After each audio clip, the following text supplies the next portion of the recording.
कि किस तरह पुलिसिया बर्बरता के साथ छात्रों की पिटाई की गई, जैसे कोई इंटेंशन के साथ किया हो। इस तरह की घटनाएं घटी है। यूथ ने जब जब भी देश और प्रदेश में अंगड़ाई ली तब तब उन पर जुल्म ढाए गए। कहते हैं सतीश गोलछा ने मना कर दिया था भी मैं छात्रों पर जुल्म नहीं करूंगा। केंद्र की सरकार ने, दिल्ली प्रदेश की सरकार ने एक दिन पहले वहां के डायरेक्टर जनरल पुलिस को चेंज किया, अपने एक मन चाहे पुलिस अधिकारी को नियुक्त किया और उसके द्वारा ये जुल्म ढाया गया। आपने एक देखा होगा कि लगातार वीडियोस में देखा कि दिव्यांग छात्रों को भी नहीं छोड़ा, महिला छात्रों को भी मैं कह रहा हूँ चुन चुन करके ऐसे लोगों को मारा पीटा गया है जो भाग दौड़ नहीं सकते थे, जो छात्राएं थी उनके साथ जिस तरीके से जुल्म ढाया गया, उनके साथ जिस तरह का बर्ताव किया गया, पुलिस ने जिस तरह की बर्बरता की और वो भी पार्लियामेंट की जड़ में। आज आपकी पार्टी ने राष्ट्रपति के नाम का जो ज्ञापन सौंपा, उसमें क्या मांग की? क्यों नहीं धर्मेंद्र प्रधान को हटाते? क्यों बाजिद है सरकार? सरकार ने अपना ही तो दूसरा मंत्री बदल के लगाना है, इसको क्यों नहीं बदलते? इतना बड़ा घोटाला राम जन्मभूमि पे हुआ है। 3,500 करोड़ से ज्यादा का फंड तो मंदिर निर्माण से पहले कलेक्शन हुई थी। मंदिर निर्माण पे तो 1,000 करोड़ रुपया भी खर्च नहीं हुआ। लेकिन जिस हिसाब से पूरे देश में माहौल बना हुआ है, वहाँ सिख संगत सेवा के लिए पहुंची, उनको मेडिकल एड दी, गुरुद्वारे के अंदर शरण दी, उसके बाद पूरे देश में एक बाढ़ आ गई। स्विगी और जोमेटो के थ्रू उनको लंगर सेवा चल रही है। पूरे संसार में जहाँ कहीं भी क्रांति आई है, बदलाव हुआ है, उसके पीछे यूथ का हाथ है। मैंने उदाहरण देके कहा, मैंने तो ये तक कहा है भी इनको सड़कों पे दौड़ा करके पीटना पड़ेगा। पार्लियामेंट के दरवाजे तक तो पहुंच गए यूथ जी। बहुत जल्दी आप देख रहे हैं इनको पार्लियामेंट के अंदर से घींच के भी निकालेंगे और इनको सड़कों पे दौड़ा के पीटेंगे नहीं, देश छोड़ने के लिए मजबूर भी करेंगे। किसान, मजदूर, कर्मचारी, व्यापारी, छात्र, शिक्षक, कोई एक वर्ग ऐसा बता दो जो सरकार से संतुष्ट हो और वो घोषणा करके गया कि मैं एक ऐसी ट्रेन की हरी झंडी दिखा करके यहाँ से रवाना कर रहा हूँ जो संसार में आज हम 5 देशों में शामिल हो गए। और वो ट्रेन चली कितनी दूर? 3 किलोमीटर। 3 किलोमीटर के बाद उसके आगे डीजल का इंजन लगा करके लेके गए। पंजाब में जाके पंजाबी में भाषण देता, उसको पंजाबी बोलनी नहीं आती। कौन सी पंजाबी थी वो? आपसे पूछ रहा हूँ कौन सी पंजाबी थी वो? उसका मजाक भी तो उड़ रहा है।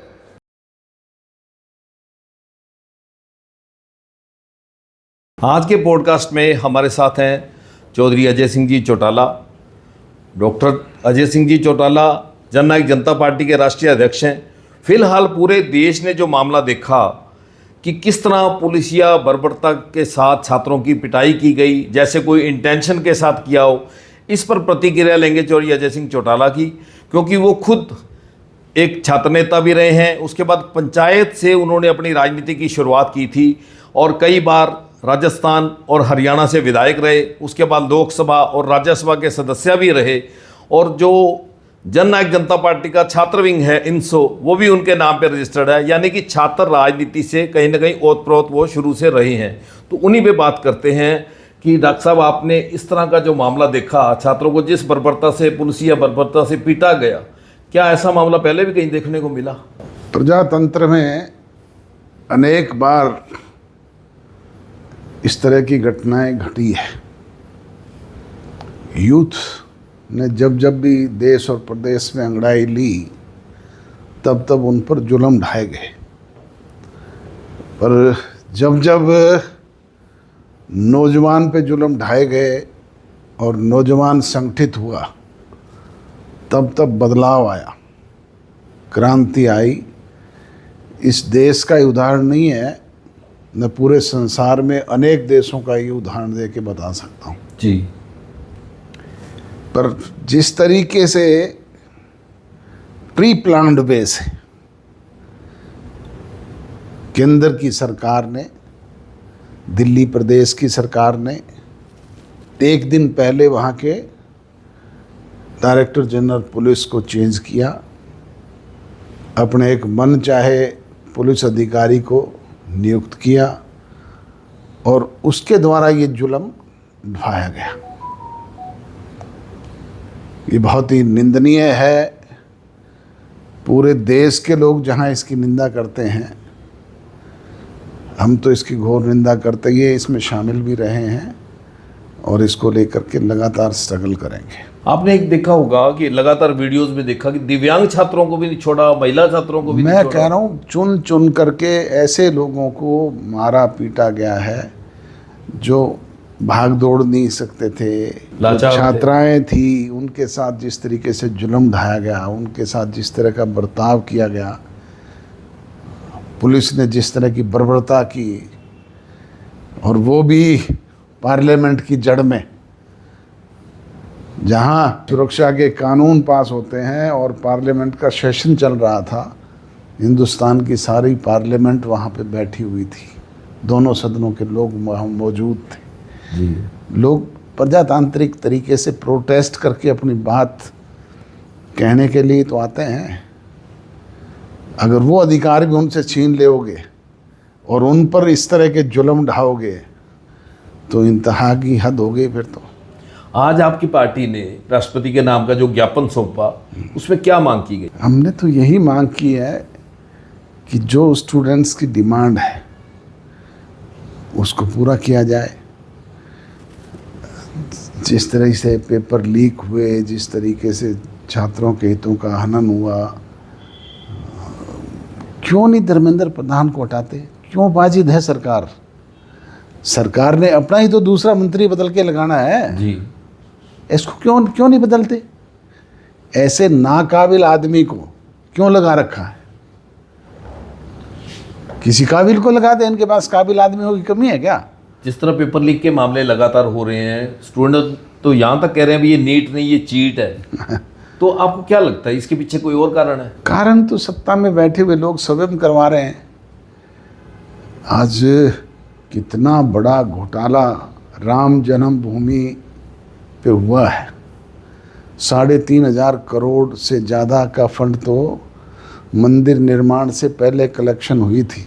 मंदिर निर्माण पे तो 1,000 करोड़ रुपए अभी खर्च नहीं हुआ, वो 2,500 करोड़ कहाँ गया? जी।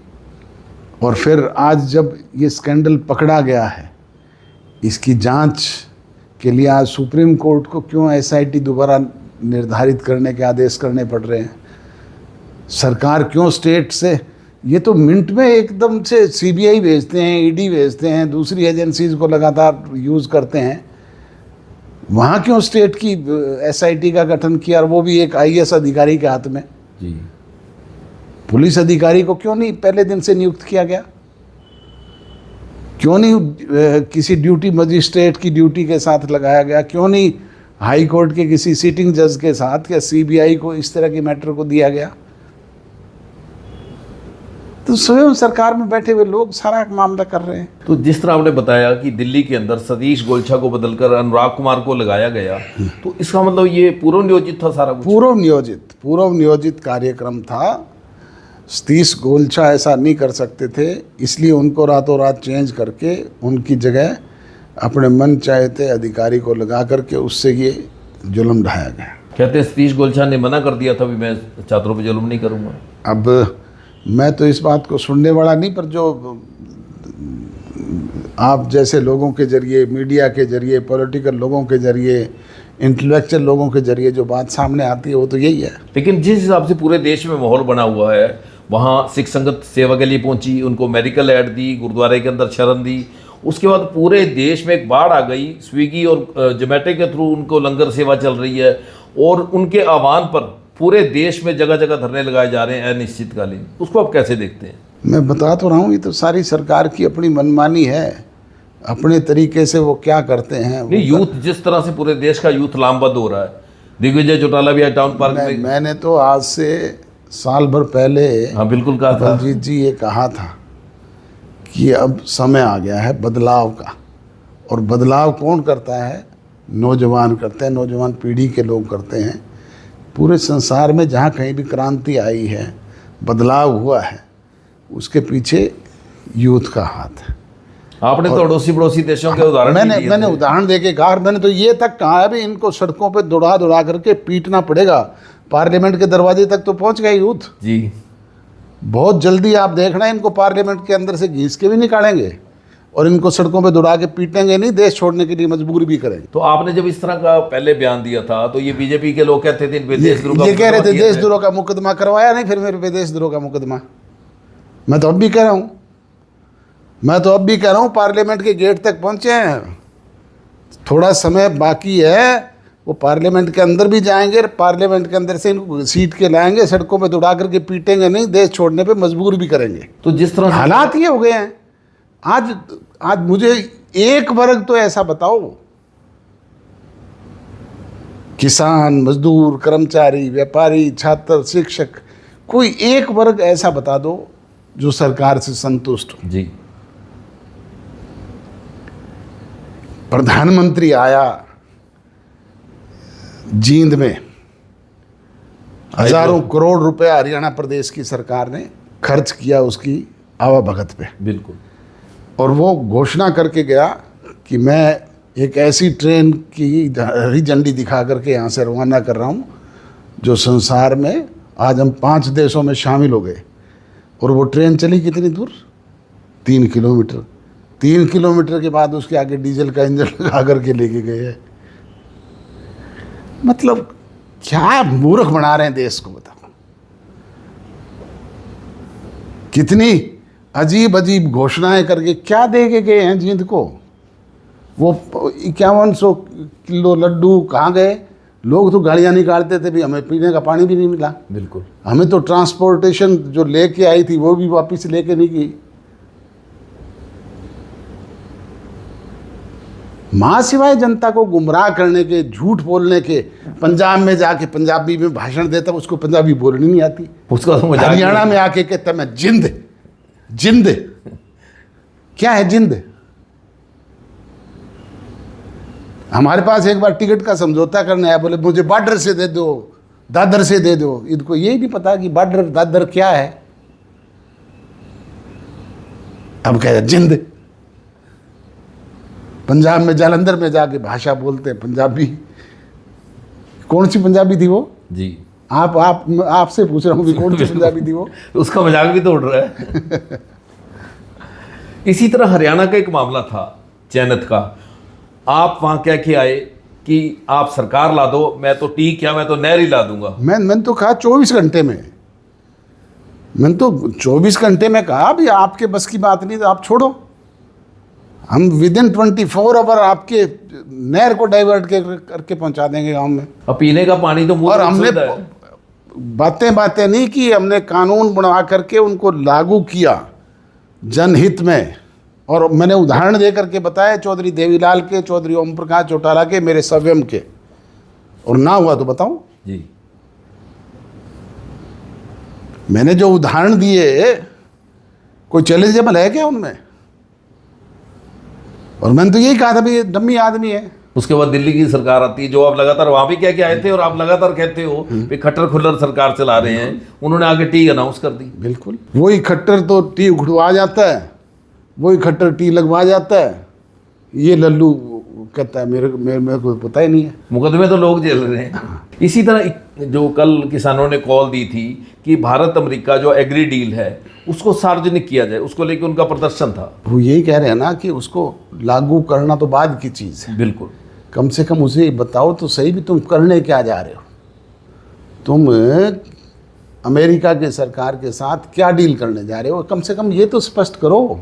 हिंदुस्तान की पार्लियामेंट में कर दो, जनता के सामने कर दो। हाँ, चर्चा तो इस पे बाद में होगी, अभी फिलहाल वो तो बाद की चीज़ है, वो तो बाद की चीज़ है। पहले सार्वजनिक करके ये तो बताओ भाई हम क्या चीज़ लागू करने जा रहे हैं, क्या समझौता करने जा रहे हैं। फिलहाल जो उसका प्रिंट मीडिया के पास आया है उससे तो लगता है कि 8 करोड़ जो पशुपालक किसान हैं वो बेरोजगार हो जाएंगे। भाई साहब, पशुपालक किसान नहीं, खेतीहर किसान के साथ अनेक तरह के जास्तियाँ होंगी। जो हरियाणा में इस टाइम लॉ एंड ऑर्डर की स्थिति है उस पर क्या कहना चाहेंगे? कहाँ है लॉ एंड ऑर्डर? रोजाना मर्डर हो रहे हैं, बलात्कार हो रहे हैं, फर्जी झूठे एनकाउंटर हो रहे हैं। मतलब लॉ एंड ऑर्डर की पोजीशन तो बद से बदतर है। आज अकेले गुड़गांव में 300 से ज़्यादा लोगों को बलजीत जी थ्रेट है, और रोज़ाना विदेशों में बैठे हुए लोग टेलीफोनिकली उनको थ्रेट करते हैं। सिरसा तो छोटा सा एक सिरसा भी जगह छूता है। नहीं रहा। यहाँ पे भी मैं 20 लोगों के नाम आपको बता दूं जिनको थ्रेट है, बिल्कुल।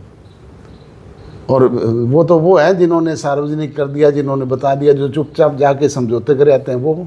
तो जब कांग्रेस की सरकार थी, आप कोई अनाउंसमेंट करते थे, भूपेंद्र हुड्डा उसको तुरंत लागू करवाते थे, तो आप एक शब्द कहते थे भी ये मेरा तालीमी हवालदार है, जो देवीलाल जी भी ये शब्द इस्तेमाल किया करते थे।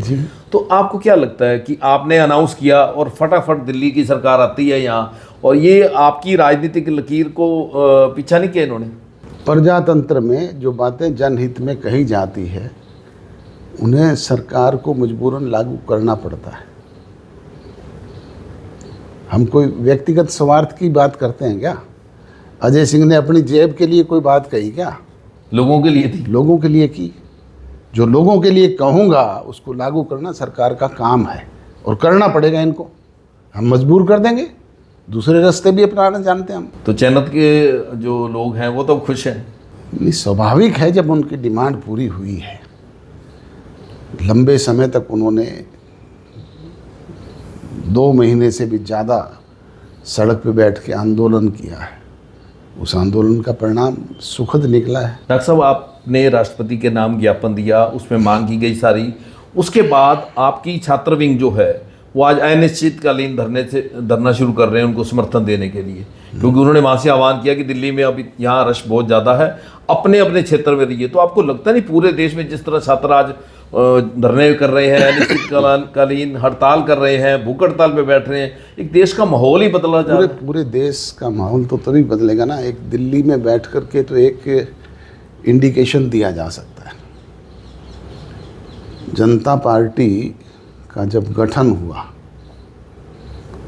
तो जनता पार्टी कहीं का ईंट कहीं का रोड़ा, भानुमती का कुनबा जोड़ा, अनेक विचारधारा के राजनीतिक दलों ने संगठित होकर के एक निर्णय किया था सामूहिक तौर पे, और पूरे देश में वो एक आंदोलन बन गया था। जी। हमारे जैसे नौजवान उस टाइम जो कॉलेज में स्कूल में पढ़ने वाले थे, वो भी, जिनको ये जानकारी नहीं थी कि राजनीतिक दल क्या होता है क्या नहीं, वो भी झंडा लेके निकल गए थे, जनता पार्टी जिंदाबाद, जनता पार्टी जिंदाबाद। और उसके परिणाम आए कि जब रिजल्ट आए, धुन बज रही थी, सवेरे वाली गाड़ी से चले जाएंगे, और इंदिरा गांधी से लेकर के उसके सारे सिपह सैनाकार गए कि नहीं रातों रात। बिल्कुल। तो ये जो आज सत्ता में बैठे हुए, सत्ता के नशे में चूर होकर के जो इस तरह के गलत निर्णय कर रहे हैं, इनके लिए भी वो दिन दूर नहीं है। तो इनको क्या लगता है हम सत्ता से बाहर होंगे ही नहीं कभी? मैं कह रहा हूँ इनको तो सड़कों पे दौड़ा करके पीटेंगे। इंदिरा गांधी को तो चौधरी चरण सिंह ने अरेस्ट करके गलती की, वो तो देश छोड़ के भाग रही थी, पर इनको तो लोग सड़कों पे दौड़ा के पीटेंगे। तो ये थे डॉक्टर अजय सिंह चौटाला, जिन्होंने समसामयिक जितने देश और प्रदेश के मुद्दे हैं बड़ा विस्तार से उसका जवाब दिया, और उस समर्थन के लिए जो छात्रों पे बर्बरता हुई है पुलिस की, उसकी कड़े शब्दों में निंदा की, और उसके अलावा आज इन्होंने ज्ञापन भी सौंपा कि पूरे मामले की उच्च स्तरीय जांच हो। आप देखते रहिए, लाइक कीजिए, कमेंट कीजिए,